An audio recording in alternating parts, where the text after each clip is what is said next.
Hello everyone, स्वागत है आपका फिर से हमारे यूट्यूब चैनल पर। आज की इस वीडियो में हम देखेंगे ओलंपियाड पेपर 2025-26 कक्षा 4 एवं 5। इस वीडियो में मैं आपको कक्षा 4 एवं 5 के सभी विषय के ओलंपियाड क्वेश्चंस बताने वाली हूं। जितने भी आपके क्वेश्चंस हैं वो वेरी मोस्ट आईएमपी क्वेश्चंस हैं, इन्हें ज़रूर पढ़ें आप, ताकि आपका जो पेपर है वो बहुत ही बढ़िया तरीके से जाए। तो चलिए शुरू करते हैं ओलंपियाड कक्षा 4 एवं 5 का पेपर। जहाँ आप देख सकते हैं आपको कुछ नोट दिए गए हैं। नोट है, सभी प्रश्नों को हल करना अनिवार्य है। प्रत्येक प्रश्न के लिए 3 अंक निर्धारित है। प्रत्येक प्रश्न के लिए 4 विकल्प दिए गए हैं और एक सही उत्तर पर आपको ओमार शीट में गोले लगाने हैं। तो यहाँ बच्चों आप देख सकते हैं, यहाँ पर आपको एक निर्देश दिया है। दिए गए अनुच्छेद के आधार पर प्रश्नों के उत्तर में सही विकल्प पर गोला लगाइए। यह आप देख सकते हैं, आपको एक पैराग्राफ दिया गया है। इस पैराग्राफ को आपको रीड करना है, पढ़ना है। पढ़ने के बाद नीचे कुछ क्वेश्चंस दिए गए, उनके आंसर देना है। तो इसे आप खुद से पढ़ सकते हैं। मैं आपको डायरेक्ट आंसर बता देती हूँ। क्वेश्चन नंबर 1 है, कोविड-19 यानी कि कोरोना वायरस रोग क्या है, आपको बताना है। कोविड-19 कोरोना वायरस क्या है, तो यहाँ एक पादप जनित है। ऑप्शन बी जो है आपका सही उत्तर रहेगा। अब इसके बाद हम देखेंगे प्रश्न नंबर 2, भारतीय समाज में हमेशा ही किसका महत्व रहा है। भारतीय समाज में हमेशा किसका महत्व रहा है, उत्तर हम लिखेंगे अपने और पराये का। इसके बाद ये अगला प्रश्न दिया है, प्रश्न नंबर 3, एक दूसरे की रक्षा और प्रगति किस बात पर निर्भर करती है। एक दूसरे की रक्षा और प्रगति किस बात पर निर्भर करती है, उत्तर में हम लिखेंगे एक दूसरे की रक्षा और प्रगति एक दूसरे का साथ देकर, इसी पर निर्भर करती है। यदि हम एक दूसरे का साथ देंगे तभी हम एक दूसरे की रक्षा कर पाएंगे और प्रगति भी कर पाएंगे। अब इसके बाद है नंबर 4 पर, कोरोना से लड़ाई का सबसे प्रभावी हथियार कौन सा था। आपने देखा होगा कोरोना के टाइम पे जो हमें लड़ने का सबसे बड़ा जो हथियार था वो क्या था बच्चों, सामाजिक दूरी, यानी कि हम जितना दूर रहेंगे उतना ही सुरक्षित रहेंगे। इसके बाद है प्रश्न नंबर 5, लॉकडाउन शब्द स्रोत की दृष्टि से किस प्रकार का शब्द है। तो लॉकडाउन शब्द स्रोत की दृष्टि से यहाँ एक तत्सम शब्द है। बच्चों यहाँ पर मैं आपको अभी जो क्वेश्चंस बता रही हूँ ये हिंदी सब्जेक्ट के क्वेश्चंस हैं, या आपके हिंदी विषय के प्रश्न उत्तर मैं आपको बता रही हूँ। इसके बाद हम सभी विषयों के जितने भी आपके विषय हैं, अंग्रेजी, गणित, उन सभी के भी उत्तर इस वीडियो में ही देखने वाले हैं। तो वीडियो को बिल्कुल भी स्किप ना करें, और अगर आप नए हैं तो हमारे यूट्यूब चैनल को भी ज़रूर सब्सक्राइब करें। अब इसके बाद हम देखेंगे, निम्नलिखित अनुच्छेद को पढ़कर सही विकल्प चिन्ह कीजिए। यहाँ पर आपको एक अनुच्छेद दिया है, एक कहानी दी गई है। इस कहानी को आपको पढ़ना है। पढ़ने के बाद नीचे कुछ क्वेश्चंस दिए, उनके आंसर देना है। क्वेश्चन आप देख सकते हैं। क्वेश्चन है, हाथी किस समय वन में घूमने आए। तो हाथी किस समय घूमने आए थे, सुबह के समय। आप यहाँ जब कहानी पढ़ेंगे तो इसमें आपको बताया जाएगा सुबह के 7 बजे थे। अब इसके बाद है बच्चों अगला प्रश्न नंबर 7, शरारत शब्द का और क्या अर्थ होता है। शरारत शब्द का और एक और अर्थ होता है शैतानी। ऑप्शन डी जो है आपका सही उत्तर रहेगा। शरारत का एक और शब्द है शैतानी। इसके बाद है प्रश्न नंबर 8, गुफा में कौन था। गुफा में बाघ था। ऑप्शन सी जो है यहाँ आपका सही उत्तर रहेगा। प्रश्न नंबर 9 है, बाघ वापस क्यों भागा। बाघ जो था वो वापस क्यों भाग गया। उत्तर में हम लिखेंगे हाथियों को साथ देखकर। ऑप्शन डी जो है आपका सही उत्तर रहेगा, हाथियों को साथ देखकर बाघ वापस भाग गया। नंबर 10 है, अचानक शब्द में कितनी ध्वनि है। तो आप बता सकते हैं अचानक में कितनी है, 1, 2, 3, 4। तो यहाँ पर हम ऑप्शन बी पे टिक करेंगे। ऑप्शन बी जो है आपका सही उत्तर रहेगा। अचानक शब्द में कितनी ध्वनियाँ हैं, 4 ध्वनि है। इसी प्रकार अगर आपसे पूछा जाए आम में कितनी ध्वनि है, तो आम में आप कितनी बताएंगे, 2 बताएंगे। इसके बाद अगर आपसे कुछ और भी शब्द पूछा जाए तो आप इस तरीके से शब्दों को गिनकर बता सकते हैं कि उसमें कितनी ध्वनियाँ हैं। इसके बाद है प्रश्न नंबर 11, आग का पर्यायवाची है। आग का पर्यायवाची हमें बताना है अनल। ऑप्शन सी जो है आपका सही उत्तर रहेगा अनल। प्रश्न नंबर 12 है, प्राचीन का विलोम है। प्राचीन का विलोम हम लिखेंगे अर्वाचीन। ऑप्शन बी जो है आपका सही उत्तर रहेगा, प्राचीन का विलोम अर्वाचीन है। इसके बाद है प्रश्न नंबर 13, खून पसीना एक करना मुहावरे का अर्थ है। खून पसीना एक करना मुहावरे का अर्थ होगा बहुत मेहनत करना। ऑप्शन ए जो है आपका सही उत्तर रहेगा, बहुत मेहनत करना।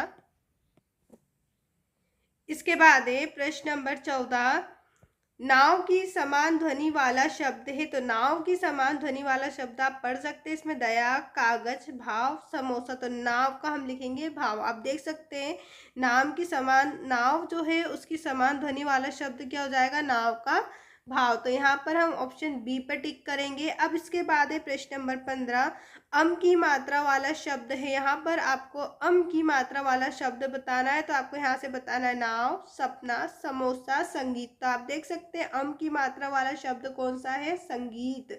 ऑप्शन डी पर हम टिक करेंगे। अब इसके बाद है प्रश्न नंबर 16, एक नन्हा कछुए का बच्चा 33 साल का है। उसकी माँ से नन्हा कछुआ कितना छोटा है। तो उत्तर में हम लिखेंगे एक नन्हा कछुआ जो है 33 साल का, और उसकी माँ से नन्हा कछुआ कितना छोटा होगा। तो उसकी माँ से उसका नन्हा कछुआ होगा 177 साल छोटा। ऑप्शन ए जो है आपका सही उत्तर रहेगा। अब इसके बाद हम देखेंगे प्रश्न नंबर 17, एक फूल की 4 पंखुड़ियां हैं, फूलों के एक गुच्छे में 12 फूल हैं, बताइए गुच्छे में कुल कितनी पंखुड़ियां हैं। आपसे क्या कहा जा रहा है, एक फूल की कितनी 4 पंखुड़ियां हैं, फूलों के एक गुच्छे में 12 फूल है। एक गुच्छे में कितने हैं, 12 फूल। बताइए गुच्छे में कुल पंखुड़ियाँ कितनी हैं। तो उत्तर में हम लिखेंगे 48। हम क्या करेंगे, 12 में 4 का गुणा करेंगे। जब 12 में हम 4 का गुणा करेंगे तो हमें क्या मिल जाएगा, 48। इस प्रकार से आपका आंसर जो रहेगा सही वो 48 रहेगा। बच्चों मैं आपको बता दूं प्रश्न नंबर 16 से जो है आपके मैथ्स के क्वेश्चन से चालू हो गए। यहाँ से आपके जो है गणित के प्रश्न चालू हो चुके हैं। अब इसके बाद हम देखेंगे अगला प्रश्न जो है गणित का, प्रश्न नंबर 18, अमर के पास 10 रुपए के 10 सिक्के हैं। कितने बच्चों, 10 रुपए के टोटल 10 सिक्के हैं। बताइए उसके पास कुल कितने रुपए हैं। अमर के पास जो है 10 रुपए के 10 सिक्के, उसके पास टोटल कितने रुपए हो जाएंगे। तो हम क्या करेंगे, 10 और 10 का गुणा करेंगे तो हमें क्या मिल जाएगा, 100। यानी कि अमर के पास कितने हैं, टोटल 100 रुपए हैं। ऑप्शन सी जो यहाँ आपका सही उत्तर रहेगा।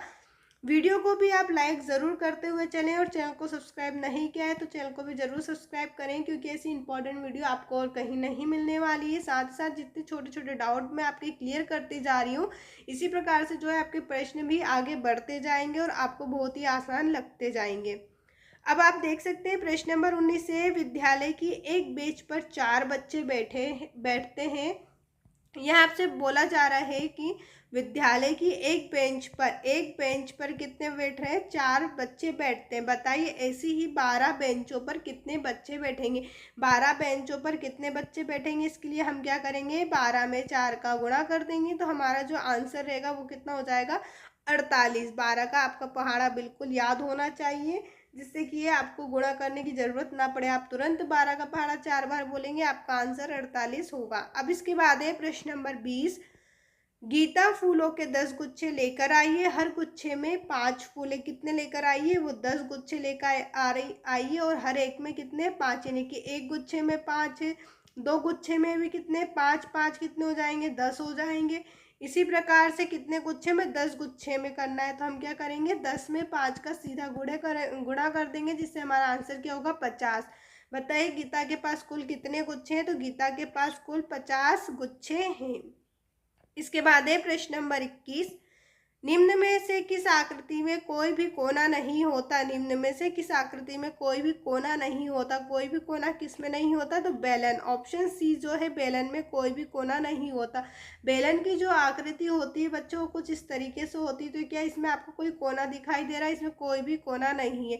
पिरामिड में होता है, शंकु में होता है। शंकु आप देख सकती है हमारा जो होता है एक शंकु टाइप का होता है, जिसमें आप कोने देख सकते हैं। इसी प्रकार से पर बेलन की आकृति में कोई कोना नहीं होता।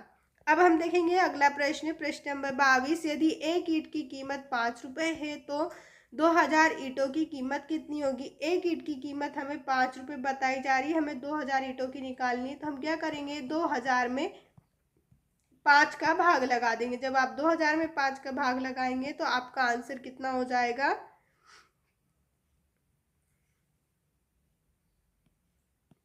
32 बच्चों यहाँ पर आपको भाग नहीं लगाना है, यहाँ पर आपको गुणा करना है। यदि एक ईंट की कीमत हमें 5 रुपये बताई जा रही है, एक ईंट 5 रुपये की है, तो 20 जो है 2000 ईंट कितने की होंगी? इसके लिए हम क्या करेंगे, 2000 में 5 का गुणा करेंगे, और जब हम 2000 में 5 का गुणा करेंगे तो हमारा आंसर हो जाएगा 10,000। ऑप्शन ए जो है यहाँ आपका सही उत्तर रहेगा। यदि एक ईंट की कीमत 5 रुपये है तो 2000 ईंट की कीमत 10,000 रुपये होगी। अब इसके बाद है प्रश्न नंबर 23। एक पूर्ण ईंट में कितने कोण शीर्ष होते हैं? आपको बताना है पूर्ण ईंट में कितने कोण और कितने शीर्ष होते हैं। तो एक ईंट में 8 कोने और 8 शीर्ष होते हैं। ऑप्शन बी जो है आपका सही उत्तर रहेगा। प्रश्न नंबर 24 है किताब में कितने किनारे हैं? किताब में कितने किनारे हैं? तो आपको अपनी किताब उठानी है और उसमें देखना है कि उसमें कितने किनारे होते हैं। ऑप्शन सी जो है यहाँ आपका सही उत्तर रहेगा, 12। किताब में 12 किनारे होते हैं। प्रश्न नंबर 25 है ईंट की आकृति कैसी होती है? ईंट की जो आकृति होती है वो घनाभाकार होती है। ऑप्शन ए जो है आपका सही उत्तर रहेगा, घनाभाकार। इसके बाद है प्रश्न नंबर 26। एक मोटर बोट 1 घंटे में 20 किलोमीटर दूरी तय करती है। दो शहरों के बीच की दूरी 60 किलोमीटर है। यदि मोटर बोट एक शहर से 10 बजे चलती है तो दूसरे शहर पहुंचने का समय होगा। हमें पूछा जा रहा है कि एक मोटर बोट जो है 1 घंटे में 20, यानी कि 1 घंटे में कितनी दूर जा रही है? वो 20 किलोमीटर दूर जा रही है। दो शहरों के बीच की दूरी कितनी है? 60 किलोमीटर है, यानी कि हमें दूरी दी गई है और यहाँ हमसे समय पूछा गया है। तो यहाँ हम इसका आंसर बताएंगे 1 बजे, तो उसे दूसरे शहर पहुँचने में का जो समय लगेगा वो 1 लगेगा। आप यहाँ से भी अंदाज़ा लगा सकते हैं, जब वो 1 घंटे की दूरी 20 किलोमीटर तय कर रही है तो इसी प्रकार से 1 बजे तक वो जो है दूसरे शहर में पहुँच जाएगी। अब इसके बाद है प्रश्न 27। संख्या 2, 3, 5, 4, 0 में 5 के स्थानीय मान व 4 के स्थानीय मान में कितना अंतर है? आपको 5 और 4 के स्थानीय मान में अंतर बताना है। उत्तर में हम लिखेंगे 460। ऑप्शन ए जो है यहाँ आपका सही उत्तर रहेगा, 460 का अंतर है। प्रश्न नंबर 28 है यदि अंगूर से किशमिश बनाने पर उसका वजन 1/3 भाग रह जाता है तो 12 किलोग्राम अंगूर से कितने वजन की किशमिश बनेगी? तो 12 किलोग्राम से कितने की बनेगी बच्चों? उत्तर में हम लिखेंगे 4 किलोग्राम। ऑप्शन डी जो यहाँ आपका सही उत्तर रहेगा, 4 किलोग्राम की किशमिश बनेगी। प्रश्न नंबर 29 है किसी संख्या को दुगना करो फिर प्राप्त संख्या के 4 गुना करो, मिलने वाली संख्या मूल संख्या की है। हमें क्या करना है, किसी संख्या को दुगना करना है। मान लीजिए वो संख्या 1 से है तो 1 से में हम 2 का गुणा करेंगे तो 2x हो जाएगा। दुगना करो फिर उस प्राप्त संख्या का 4 गुना करो। उस प्राप्त संख्या का हमें क्या करना है, फिर से 4, यानी कि इसमें हम 4 का गुणा करेंगे तो कितना हो जाएगा हमारा 8। संख्या के 4 गुना करो, 4 गुना करने पर हमें 8x मिला। मिलने वाली संख्या मूल संख्या की, तो मिलने वाली संख्या हमारे पास 1 थी, अब कितनी हो गई, 8 हो गई। तो यहाँ पर हम लिख देंगे 8 गुनी। ऑप्शन सी जो है यहाँ आपका सही उत्तर रहेगा, 8 गुनी। इसके बाद है प्रश्न नंबर 30। 24 एवं 36 का सबसे बड़ा साझा गुणनखंड है। यहाँ आपको गुणनखंड याद करके जाना है। जितने भी गुणनखंड आपसे पूछे जाते हैं आपकी किताब में, जितने भी हैं वो सभी गुणनखंड आपको बहुत अच्छे से पढ़ के जाना है, क्योंकि गुणनखंड का एक ना एक प्रश्न तो 100% आपसे पूछा ही जाएगा। तो आप देख सकते हैं 24 और 36 का सबसे बड़ा साझा गुणज है जो है 12। ऑप्शन ए जो है आपका सही उत्तर रहेगा, 12 जो है 24 और 36 का सबसे बड़ा साझा गुणनखंड है। प्रश्न नंबर 31 है, यहाँ से बच्चों आपका जो है पर्यावरण यानी कि विज्ञान का यहाँ से आपसे प्रश्न पूछा जाएगा। पर्यावरण प्रश्न नंबर 31 है किसका आवास पेड़ है? तो जो आवास, जिस आवास का मतलब होता है बच्चों रहने के लिए, कौन सा जानवर जंतु है जो पेड़ पर रहता है? भैंस और बकरियां, बतख और तोते, बंदर और कौवे, मुर्गियां और कुत्ते। तो यहाँ पर हम बताएंगे बंदर और कौवे जो है, बंदर और कौवा वो पेड़ पर रहते हैं, उनका आवास क्या है, पेड़ है। इसके बाद अगला प्रश्न है प्रश्न नंबर 32। घरों में पाए जाते हैं, आपके घरों में क्या पाए जाते हैं? उल्लू और सांप, गिलहरी और तितलियां, ईगल और गाय, या चूहे और बिल्ली। तो हम ऑप्शन में लगाएंगे डी ऑप्शन। हमारे घर में चूहे और बिल्ली अधिकतर पाए जाते हैं। इसके बाद है प्रश्न नंबर 33। इनमें से कौन सा जानवर उड़ सकता है? क्या आप बता सकते हैं इनमें से कौन सा जानवर उड़ सकता है? तितली, बिल्ली, छिपकली या मछली। तो ऑप्शन ए जो है आपका सही उत्तर रहेगा, तितली। तितली जो है वो उड़ सकती है। इसके बाद है प्रश्न नंबर 34। यहाँ सबसे ऊंचा प्राणी है, सबसे ऊंचा प्राणी आपको बताना है जेब्रा, गोरिल्ला, हाथी, जिराफ। तो जिराफ जो होता है वो सबसे ऊंचा प्राणी होता है। ऑप्शन डी आपका सही उत्तर रहेगा। इसके बाद है प्रश्न नंबर 35। यहाँ एक पालतू जानवर है जो हमारे लिए भारी बोझ ढोता है। ऐसा कौन सा पालतू जानवर है जो हमारे लिए भारी बोझ ढोता है? कुत्ता, हाथी, बिल्ली या भालू? तो उत्तर में हम लिखेंगे हाथी। हाथी जो होता है वो सबसे ज़्यादा वजन उठा सकता है, तो वो हमारे लिए सबसे भारी बोझ ढोता है। इसके बाद है प्रश्न नंबर 36। ईंटों से संबंधित वस्तु नहीं है। ईंटों से संबंधित जो वस्तु नहीं है उस पर आपको टिक करना है। मिट्टी, रेत, पानी, पत्थर। तो ईंट जो होती है मिट्टी, रेत और पानी से मिलकर बनी होती है, लेकिन वो पत्थर नहीं होती। ऑप्शन डी जो है यहाँ आपका सही उत्तर रहेगा। अब इसके बाद हम अगला प्रश्न देखेंगे। पक्षियों से संबंधित नहीं है। पक्षियों से संबंधित क्या नहीं है? कीड़े, घोंसले, अंडे या मकान? तो मकान जो है वो पक्षियों से संबंधित नहीं है। ऑप्शन डी यहाँ आपका सही उत्तर रहेगा। पक्षी जो होते हैं घोंसले में रहते हैं, कीड़े को खाते हैं और अंडे देते हैं, लेकिन मकान में वो उनका मकान में कुछ काम नहीं होता। अब इसके बाद हम देखेंगे प्रश्न नंबर 38। यह जानवर पानी के साथ साथ जमीन में भी रह सकता है। ऐसा कौन सा जानवर है जो पानी के साथ साथ जमीन में भी रह सकता है? मेंढक, मछली, गिलहरी, कौवा? उत्तर में हम लिखेंगे मेंढक। मेंढक जो होता है पानी के साथ साथ जमीन पर भी रह सकता है। प्रश्न नंबर 39 है। दर्जन चिड़िया अपना घोंसला बनाती है। जो दर्जन चिड़िया होती है वो अपना घोंसला कैसे बनाती है आपको बताना है। लकड़ी के तने को काटकर, बुनकर, पत्तियों को सिलकर? ए और बी दोनों। तो यहाँ आपका जो है ऑप्शन सी सही उत्तर रहेगा। पत्तियों को सिलकर जो है दर्जन चिड़िया अपना घोंसला बनाती है। इसके बाद अगला प्रश्न हम देखेंगे प्रश्न नंबर 40। नेत्रहीन व्यक्तियों को पढ़ने के लिए ब्रेल लिपि का आविष्कार किया। यहाँ पर आपको बताना है जो नेत्रहीन व्यक्ति है, नेत्रहीन से मतलब होता है बच्चों अंधे लोग। जो अंधे व्यक्ति होते हैं उनको पढ़ने के लिए ब्रेल लिपि का आविष्कार किसने किया था? उत्तर में हम लिखेंगे लुई ब्रेल ने। किसने किया था? लुई ब्रेल ने। यहाँ अगर आपको उसका नाम याद नहीं रहता है लुई ब्रेल का, तो आप इसके नाम से ब्रेल लिपि से भी याद रख सकते हैं। सिर्फ पीछे का ब्रेल, ब्रेल किस में लगेगा? लुई में। तो लुई ब्रेल ने ब्रेल लिपि का आविष्कार किया। अब इसके बाद है प्रश्न नंबर 41। रेलगाड़ी के रास्ते में नदियां आने पर वहाँ कहाँ से गुजरती? जब रेलगाड़ी के रास्ते में नदियां आने पर वहाँ कहाँ से गुजरती हैं? तो उत्तर में हम लिखेंगे वहाँ पुल से गुजरती हैं। आपने देखा होगा जो रेलगाड़ी होती है जब उसमें बीच में नदी आ जाती है तो जो वो है पुल से गुजरती है। अब इसके बाद अगला प्रश्न आपसे पूछा है प्रश्न नंबर 42। कोयला एवं बिजली से चलने वाले साधन है। कोयला और बिजली से चलने वाला साधन कौन सा है? रेलगाड़ी है। यहाँ पर ऑप्शन बी पर हम टिक करेंगे। रेलगाड़ी जो है कोयला और बिजली से चलने वाली साधन है। इसके बाद है प्रश्न नंबर 43। ऐसा फल जिसका पानी पिया जाता है। ऐसा कौन सा फल है जिसका पानी आपने पिया है? नारियल, आम, अमरूद, चीकू? ऑप्शन ए जो है यहाँ आपका सही उत्तर रहेगा नारियल। नारियल ही एक ऐसा फल है जिसका हम पानी पीते हैं। इसके बाद है प्रश्न नंबर 44। केरल राज्य में बोली जाने वाली भाषा है। केरल राज्य में कौन सी भाषा बोली जाती है? उत्तर में हम लिखेंगे मलयालम। केरल राज्य में मलयालम भाषा बोली जाती है। बच्चों अगर अभी तक आपने हमारे चैनल को सब्सक्राइब नहीं किया है तो चैनल को ज़रूर सब्सक्राइब करें। ऐसी इंपॉर्टेंट हर वीडियो आपको मिलती रहेगी जिससे आपको हर परीक्षा में भी मदद मिलेगी। तो चैनल को सब्सक्राइब करना बिल्कुल ना भूलें और हमारी वीडियो को भी ज़रूर लाइक करें।